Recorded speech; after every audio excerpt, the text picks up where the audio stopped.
Hello everyone, আমি শাহরুখ। আবার একটি ভয়ানক ভূতের গল্প নিয়ে চলে এসেছি। গল্পের নাম শিয়ালদার শেষ নকাল। চলো তাহলে বেশি দেরি না করি, গল্পটি শোনা যাক। জয়ন্ত ঘোষের কলমে আহার হিম করা ভূতের গল্প। রাত ঠিক 1টা। শিয়ালদা থেকে শেষ নকাল ছাড়লো।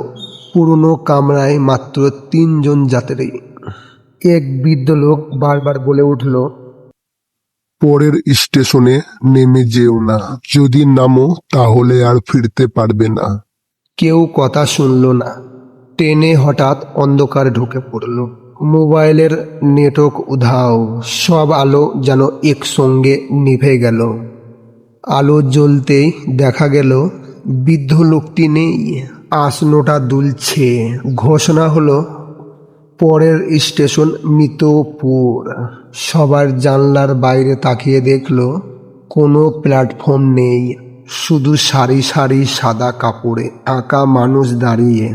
হঠাৎ দরজা নিজে থেকেই খুলে গেল। এক ছায়ামূর্তি ধীরে ধীরে টেনে উঠল। সে ফিস ফিস করে বলল, একটা সিট খালি আছে। তাদের মধ্যে ভয়ে ভয়ে কাঁপা গলায় একজন বলে উঠল, কে বসবে?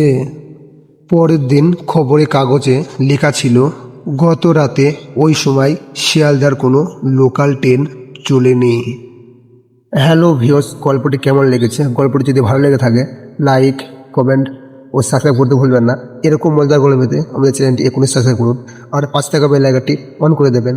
আর যদি গল্পটি ভালো লেগে থাকে একটি কমেন্ট করবে। আপনাদের একটি কমেন্টে আমার গল্প বানাতে মোটিভেশন হবে। চলো তাহলে আজকের মতন এখানে বিরতি। আর ভালো থাকুন, সুস্থ থাকুন।